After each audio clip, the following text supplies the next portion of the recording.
Olá, meus amigos, eu sou William Fernandes Araújo, sou bacharel em Direito pela Universidade Estadual de Montes Claros, do ano de 2011, formei uma pós-graduação em Direito Penal no ano passado e atualmente exerço o cargo de oficial da Polícia Militar de Minas Gerais, uma carreira jurídica do Estado, atualmente no posto de segundo tenente. Antes de ingressar nas fileiras da Polícia Militar, fui advogado por 2 anos e tenho uma certa paixão pelo direito penal e por todas as características que irradiam aí no nosso ordenamento jurídico. Foi com muita felicidade que eu recebi esse convite dos alunos da Santo Agostinho para ministrar umas breves palavras aqui no Congresso Nacional de Direito Penal sobre um tema de bastante relevância, muito discutido atualmente no mundo jurídico, de maneira técnica pelos operadores de direito, de maneira tanto quanto leiga pela sociedade civil. Trata-se do populismo penal e do sensacionalismo midiático, tema da minha monografia de especialização no ano passado. De que maneira esse populismo penal surgiu no Brasil? Quais são suas consequências? O advento, a maneira como os operadores de direito enxergam e a própria sociedade o vê. Essas questões serão discutidas aqui ao longo dessa palestra, com essa matéria de tão relevância, tão impacto prático no meio da Polícia Militar, no meio da Polícia Civil, no meio do Judiciário, do Ministério Público. Antes de nós começarmos a divagar sobre as questões envolvendo o populismo penal, o direito penal de emergência, a cultura do medo, o sensacionalismo midiático, tão bem discutido pelo professor Luiz Flávio Gomes, um dos grandes juristas desse país, insta realizarmos algumas indagações principalmente relacionadas à sociedade e o que ela entende por direito penal. Nesse sentido, numa sociedade arraigada na cultura da violência, a espetacularização da violência ditada pelo sensacionalismo midiático, é dizer, os veículos midiáticos comercializando violência, instrumentalizando o direito penal, e a sociedade leiga, não técnica juridicamente, absorvendo essa sensação de insegurança. Seria crível exigir dessa sociedade entender que o direito penal possui um caráter fragmentário e subsidiário, é dizer, que ele é a derradeira trincheira no combate ao crime? Seria crível exigirmos da sociedade que ela entenda que ao lado do direito penal nós temos outros mecanismos de controle social, como a família, como a igreja, e antes de nós utilizarmos do direito penal, nós devemos utilizar desses instrumentos para não popularizá-lo e não utilizá-lo de maneira exacerbada, criando uma cultura do direito penal e da exacerbação das penas? Seria crível, meus amigos, compreender que o ius puniendi estatal, o direito penal, o direito subjetivo, o direito de punir do Estado, ele, quando levado de maneira exacerbada, ele apenas funciona como um paliativo, como uma venda ilusória de uma sensação de segurança e não como uma solução definitiva, como seria, por exemplo, políticas públicas que investam no nosso jovem, que investam na nossa criança, no nosso adolescente. Meus amigos, quando nós pensamos na sociedade leiga, na sociedade que não entende que ela está aterrorizada por aquele sujeito que subtrai mediante violência seu bem imóvel, quando a gente pensa nessa sociedade que não entende a teoria do crime, as finalidades da pena e os objetivos da teoria geral do direito penal, a gente tende a responder que a sociedade ela cumpre seu papel, como leiga de entender que o direito penal deve ser a mão forte do Estado. O direito penal deve intervir de maneira contundente na menor das situações que criem uma fragilização da norma penal. Eu diria Gunther Jacobs, seria a finalidade do direito penal, seria a proteção do sistema posto. Porém, essa é uma visão que deve ser reservada para a sociedade leiga, para os operadores do direito e principalmente para o legislador, que é o responsável pela edição de uma lei ordinária ou complementar que crie comportamentos tipificados como crime. É inadmissível tal posicionamento. De fato, meus amigos, o legislador, o deputado, o senador, que cria tais normas a partir do princípio da reserva legal, tipificando comportamentos desvaliosos para a sociedade, ele deve pautar-se, ele deve escorar-se em um arcabouço teórico que envolve, de fato, o que é direito penal, o que é crime, quais são as suas finalidades, a prevenção, a ressocialização. Ele deve atender à teoria do crime e às suas finalidades essenciais e não a uma demagogia, a um populismo, a uma necessidade de saciar a vingança social. O que nós percebemos aí no dia a dia é que fatos casuísticos envolvendo, via de regra, pessoas de elevada importância para a sociedade, que cumprem um papel social muito grande, esses fatos casuísticos redundam na criação de uma norma penal incriminadora e, por vezes, com a pena muito acima da necessária. É isso que a sociedade quer, mas é isso que o direito de fato precisa? Há um abismo de diferença entre esses dois questionamentos. Então, o que nós propomos nessa palestra de hoje, de maneira bastante humilde, compartilhando aí de pensamentos, por exemplo, do professor Luiz Flávio Gomes, que fala e é enfático ao citar o populismo penal como uma situação muito ruim para o país, o que nós propomos é exatamente que o legislador pense na criação de um crime, nas suas penas, de maneira técnica, de maneira isenta, imparcial, sem estar contaminado pela ânsia punitiva da sociedade de acordo com um fato casuístico. E é interessante que esses fatos casuísticos, eles são levados como fundamento para a criação de algumas normas penais incriminadoras por ocorrerem com pessoas importantes. Por vezes, ou melhor, a maioria das vezes, esses mesmos crimes eles acontecem com o cidadão lá mais humilde, o cidadão que mora em um local de vulnerabilidade, corriqueiramente ocorre com esses cidadãos. E esses fatos não são levados a efeito através da tipificação. Ainda que fosse com eles a justificativa para o legislador editar tais normas, nós deveríamos refletir se ela é interessante do ponto de vista da prevenção e da retribuição. Porém, a gente só cita essa situação para agravar ainda mais o panorama do Brasil, que instrumentaliza, que escraviza o direito penal, que comercializa a violência, é dizer, a mídia, os veículos midiáticos comercializam violência, os deputados e senadores aproveitam desse panorama para vender para a sociedade uma ilusória sensação de segurança através da criação de crimes. E isso, meus amigos, tem repercussão direta no processo de encarceramento no Brasil, que é um dos temas da palestra. Eu vou trazer 2 dados estatísticos bastante simplórios para os senhores, que vai representar tudo o que eu estou falando. Então, retomando a indagação inicial da sociedade, seria interessante não imaginar que a sociedade pensa e coloca o direito penal como panaceia de todos os seus males? A resposta para a sociedade é de fato, ela tende a pensar dessa forma. Mas para nós, operadores de direito, e para o Congresso Nacional, não. Nós trazemos um exemplo prático, o artigo 14 do Estatuto do Desarmamento, que prevê, por exemplo, o crime de porte ilegal de arma de fogo ou de uso, ou de munição de uso permitido. Será se nós deveríamos apenar um cidadão que não tem antecedentes criminais, ele é pego, ele é abordado pela polícia militar com uma única munição de fogo. Ele é preso, ele é conduzido até a delegacia de polícia, ele é autuado, aí é realizado o auto de prisão em flagrante, é relatado o inquérito, o promotor recebe aquele inquérito após passar pelo crivo judicial, oferece denúncia e ele é condenado. Será se a ofensividade nessa conduta dessa pessoa é outro panorama que nós devemos entender sobre a aplicação do princípio da insignificância no ordenamento jurídico penal brasileiro. É inimaginável pensar que nós vamos colocar um cidadão num sistema carcerário falido que tenha sido abordado pela Polícia Militar ou por um órgão da Polícia Civil com uma única munição de arma de fogo. Essa munição ela não causa uma ofensividade idônea a ensejar tal gravame. É isso que nós propomos.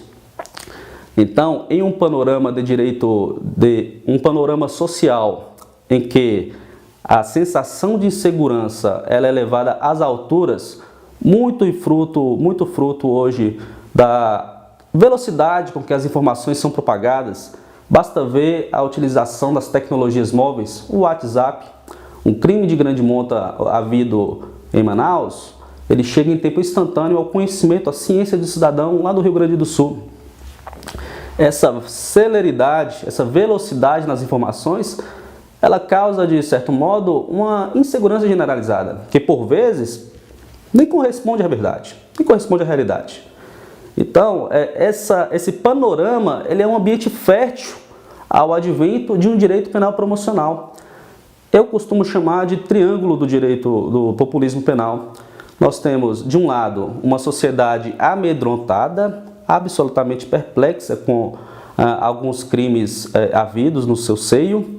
E por vezes, meus amigos, esses crimes são circunstanciais, eles não constituem uma reincidência, uma constância por vezes. Porém, nós temos a sociedade amedrontada por este crime pontual e nós temos uma mídia extremamente sensacionalista que pega tais fatos pontuais, gravosos, e comercializam através dos programas e jornais de entretenimento do sangue, digamos assim, vendem essa ideia.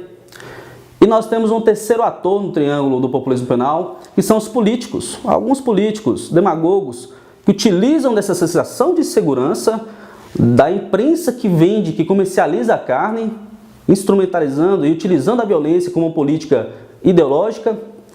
Aí nós temos o político que pega esse panorama e cria uma norma.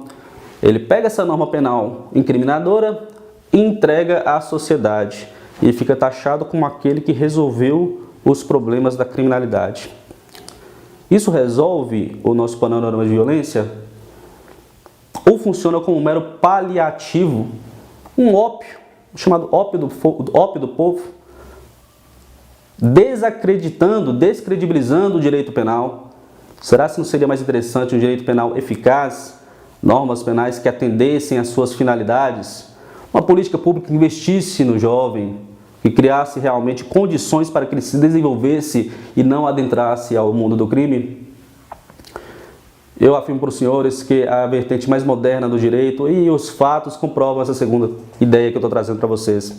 Da condição de oficial da Polícia Militar, nós nos deparamos no dia a dia aí com situações bastante absurdas envolvendo as comunidades carentes, pessoas que estão fragilizadas por uma falta de política pública eficiente.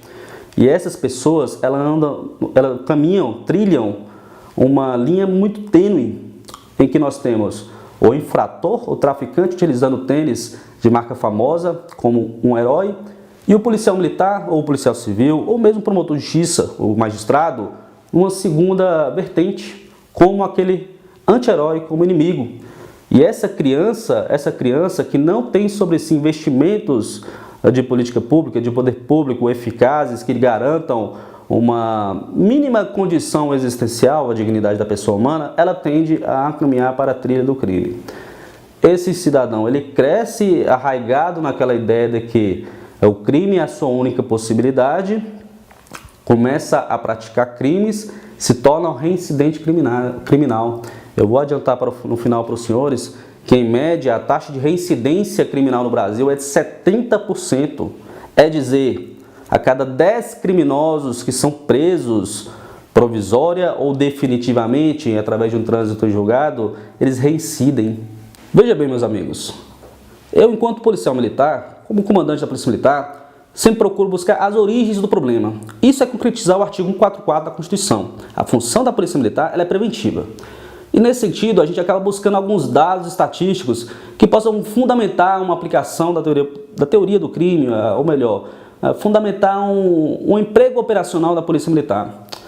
E nesse sentido, a gente buscou alguns dados no Instituto Avante Brasil, que é presidido pelo professor Luiz Flávio Gomes, o grande expoente em matéria de populismo penal, e nós percebemos que, em média, a taxa de reincidência criminal no Brasil é de incríveis 70%.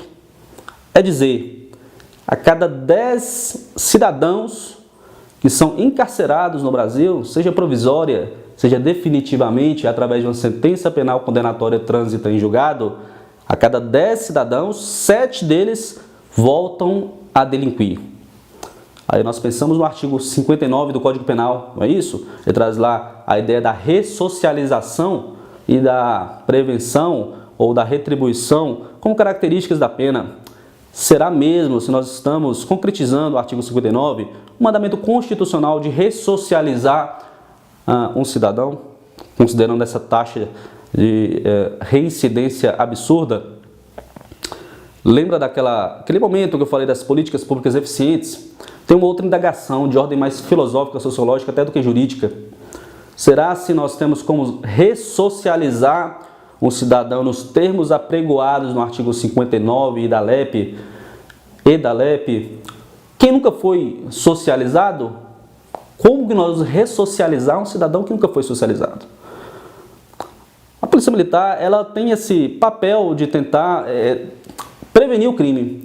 Porém, meus amigos, quando a gente aborda um cidadão de 21 anos, que tem diversas passagens criminais, e quando a gente busca o cerne da família dele, nós verificamos que não há família, aquele primeiro mecanismo, o mecanismo primério de controle social, conforme o conceito sociológico de direito penal, quando a gente percebe que a família, que é a base nuclear da sociedade, ela está desestruturada, é dizer, que uma criança com 5 anos já está no mundo do crime, a gente percebe que essa pessoa nunca foi socializada. E aí, investimentos na comunidade em geral, prestações que carregam dignidade a ela, tornam-se letra morta, uma mera simbologia, conforme Marcelo Neves, uma constituição simbólica, é dizer. Então, esse panorama nos leva a pensar se realmente estamos ressocializando os nossos cidadãos apenados pela justiça. No tocante a esse processo de encarceramento dos cidadãos e do populismo penal, que nada mais é do que a edição exacerbada de leis penais de maneira casuística, eu busquei outros dados estatísticos lá no Instituto Avante Brasil. Por exemplo, de 1940, ano do nosso Código Penal, o Decreto-Lei 2848, de 1940 até o ano de 2015, maio de 2015, para ser mais preciso, o ano passado, foram editadas no Brasil 155 normas penais, leis penais.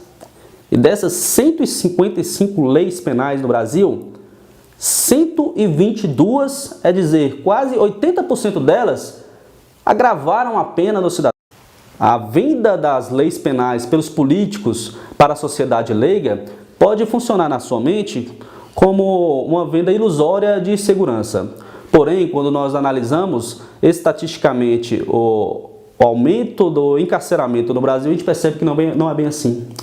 Um outro dado estatístico para esclarecer essa ideia de populismo penal, de 1990 ao ano de 2013, somente para delimitarmos esse espaço de tempo estatístico, a população carcerária no Brasil aumentou 507%. 507%. É dizer, nós não temos onde mais colocar infratores. Então, nós pensamos que, pelo menos a venda da demagogia, daquele triângulo do populismo penal que me referi antes, a ideia vendida pelo aquele triângulo do populismo penal é que, se nós aumentamos as normas penais incriminadoras, por consequência, a violência tende a diminuir. Não é isso? Não é isso? É uma relação de proporção inversa. Então, se nós aumentamos as normas penais incriminadoras, os cidadãos tendem a se sentir mais intimidados e tendem a delinquir menos. Essa é a venda da imagem do populismo penal. Porém, com base nesses dados estatísticos, a gente percebe que é exatamente o contrário. A escalada das normas penais incriminadoras aumenta, é o populismo penal atuando, e na mesma medida, ou numa medida até superior, o processo de encarceramento sobe. O trabalho dos órgãos incumbidos da segurança pública sobe. Então, pena nunca funcionou e não funcionará como um método intimidativo para o cidadão infrator, aquele que nunca foi socializado. Antes, investimento em prevenção, em políticas públicas eficientes que garantam educação, saúde, condições dignas de vida, isso sim funciona. Porém, isso não vende, não é isso? A comercialização da violência ela é muito mais interessante. E a adoção de políticas, de legislações exacerbadoras, ela é muito mais interessante no Brasil. Sem contar, meus amigos, numa outra vertente que todo esse panorama de populismo penal e sensacionalismo midiático, ele acaba por ferir a nossa Constituição Federal de 88. Quando nós pensamos que nossa Constituição Federal de 88, a chamada Constituição Cidadã, ela tem como pilar a dignidade da pessoa humana, um valor, um núcleo intangível. As palavras da professora Flávia Pevezan constituem um dos aspectos do mínimo ético irredutível aplicável a todos os cidadãos através de um conceito universalista de direitos humanos, a gente percebe que no Brasil a dignidade da pessoa humana ela é ferida a todo momento. Ela é ferida não só quando não são realizados investimentos na prevenção, quer dizer, investimentos na dignidade da pessoa humana, do cidadão civil, do cidadão que mora em um local de vulnerabilidade. E ela é ferida numa outra vertente. A dignidade da pessoa humana ela é ferida quando são exacerbadas penas que não cumpram suas finalidades penais, que atendam simplesmente a uma sanha punitiva, ocasional, circunstancial, que funciona mais como um método de ascensão a cargos políticos do que, de fato, melhoria das condições da pessoa humana. E se a gente pensar também que a intervenção mínima é um subprincípio constitucional, um princípio constitucional implícito, nós pensamos que ele é taxado de morte, ferido de morte, através desse panorama de exacerbação legislativa no Brasil. Pela intervenção mínima, todos nós sabemos que o direito penal ele deve manter-se subsidiário, ele deve manter-se fragmentário, ele deve intervir no caso concreto somente quando instrumentos outros, o direito civil, o direito previdenciário, eles falham. Aí sim aparece o direito penal. E por que tem que ser assim, professor? Tem que ser assim mesmo. O direito penal, ele lida com o direito de ir e vir do cidadão, com a liberdade ambulatória.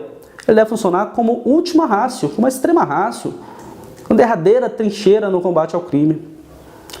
E aí há uma inversão de valores. Ele acaba sendo utilizado como o primeiro método de combate ao crime. E isso não funciona. Ademais, se nós pensarmos a aplicação do princípio da insignificância pelo Supremo Tribunal Federal hoje, com aqueles 4 vetores, mínima ofensividade da conduta, nenhuma periculosidade social da ação, reduzidíssimo grau de reprovabilidade do comportamento ou inexpressividade da lesão jurídica, que são as balizas em que são aplicadas a insignificância no país, a gente percebe que, de fato, caminha-se esse panorama na contramão em relação à atividade legislativa penal. Nós sabemos que o direito penal só deve apenar condutas condutas realmente aflijam bens jurídicos importantes para a sociedade. Condutas humanas desvaliosas que causem relevante e intolerável lesão, perigo de lesão a bem jurídico tutelado. Porém, quando nós pensamos nesse avanço da legislação penal, a gente percebe que não é bem assim o que vem acontecendo. Por exemplo, nós já estamos com uma lei penal novíssima, a nova qualificadora do furto, é isso?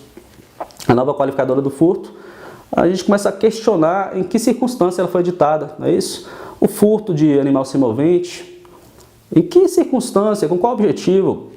Será se do ponto de vista dogmático, do ponto de vista da teoria da pena, da prevenção, da repressão, será se seria necessária a edição de uma norma penal que trouxesse, de fato, uma qualificadora para o furto de um animal semovente domesticado? Será se seria isso mesmo? Ou será se ela atende a uma parcela populista da população que quer ver realmente apenado uma situação circunstancial? Essas indagações que são feitas no populismo penal e na ideia do sensacionalismo midiático. Já caminhando para o rumo final dessa breve palestra, são detalhes iniciais sobre o tema que é fascinante e que acaba nos tornando um pouco pessimista com o futuro. Tem mais um aspecto muito relevante que a gente deve tratar nessa ideia de populismo penal. Quando a gente percebe que o legislador edita a seu bel alvitre ou com base em situações excepcionais do dia a dia da sociedade normas penais incriminadoras, é dizer, criam crimes, tipifica condutas sob pena de uma sanção penal, a gente percebe que não há só um inflacionismo penal, uma maximização do direito penal desnecessária. Muitas vezes, esse populismo penal, essa edição exacerbada de normas penais, 155 leis penais editadas até 2015, a gente percebe que muitas vezes ela vem acompanhada da exacerbação da pena desmedida, ferindo o princípio da proporcionalidade da Constituição. Em sucinta análise, tal princípio, ele veda a proteção deficiente, não é isso? É uma faceta do princípio da proporcionalidade. Porém, ele veda também o excesso punitivo estatal, é dizer, qualquer crime que tenha uma pena ou uma restrição a direito e garantia individual exacerbada, esse crime deve ser taxado por inconstitucional, por ferir o princípio da proporcionalidade, que é um princípio igualmente de cunho, de feição, de ordem constitucional. Estou falando aqui, meus amigos, do avanço do direito penal do inimigo, que acompanha como irmão o populismo penal. Normalmente, quando acontece um crime de grande monta, o legislador, para satisfazer a sua sociedade, ele não apenas edita uma norma penal incriminadora, tipificando aquele comportamento. Via de regra, ele exacerba as suas penas, ele enrijece a situação do cidadão.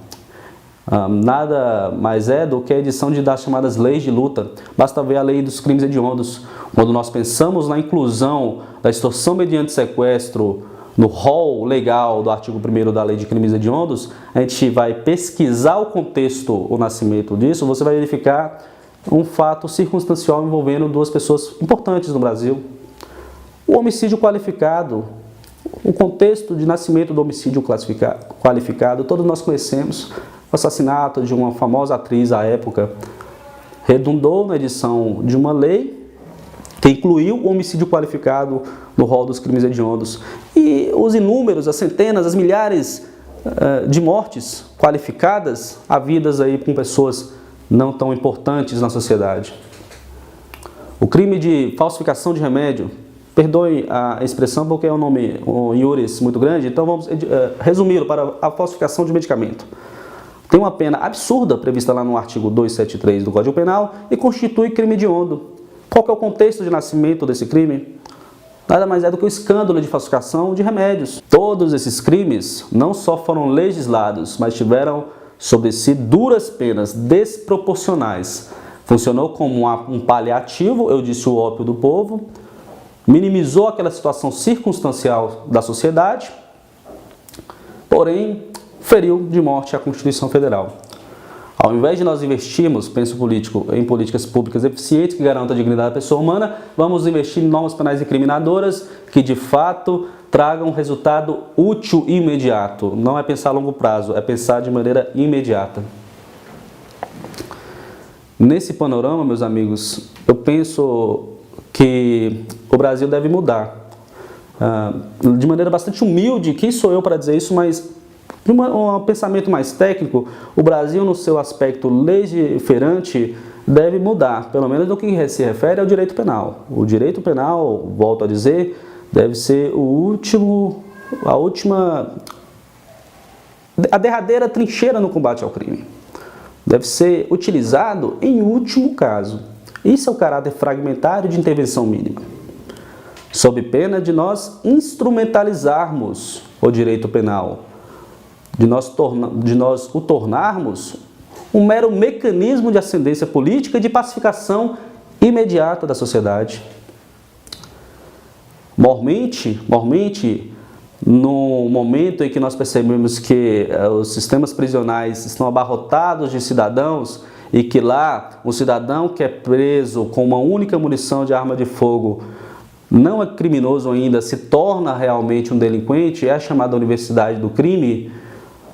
No momento em que a gente percebe que a ascendência criminal ela é patente, e no momento em que a gente percebe que a atividade legiferante penal também é ascendente, a gente verifica que tem alguma coisa errada. Então, é com essas palavras que eu peço para que os senhores, futuros operadores de direito ou já operadores de direito, reflitam sobre a necessidade efetiva de leis duras. Nós temos que ter leis penais eficazes. Eu sou policial militar. Em princípio, nós temos que preocupar em realmente prender pessoas contumazes na prática da delinquência. Porém, o que a gente percebe é que nós prendemos uma pessoa e logo ele está reincidindo. Ele não foi ressocializado. Então, é nesse panorama que eu peço para os senhores reflitam sobre a ideia de um populismo penal como uma atividade legiferante exacerbada, como paliativo, fruto de um sensacionalismo midiático que comercializa a violência em todos os rincões do país e que, com uma política demagoga, utiliza desse panorama para se autopromover, criando leis duras que trazem um paliativo para a sociedade, só que são natimortas, dotadas de ineficácia, não possuem aplicabilidade. E eu, como policial militar, eu verifico que realmente os infratores têm conhecimento disso, eles sabem que aquelas leis não serão aplicáveis tal qual previsto e tal qual apregoado para a comunidade. Com essas palavras, eu agradeço imensamente aos alunos da Santo Agostinho que tiveram essa brilhante ideia de criar um Congresso Nacional de Direito Penal para tratar de temas pontuais a respeito do direito penal, que é uma disciplina fascinante, excepcional, e ela interfere diretamente na sociedade. Então eu parabenizo mais uma vez os alunos, os discentes, parabenizo a faculdade pela iniciativa. Eu tenho certeza que isso vai contribuir para que os destinatários dessas palestras ampliem seu conhecimento, ou pelo menos uma visão macro sobre o direito penal. Eu agradeço mais uma vez e me despeço. Muito obrigado, meus amigos.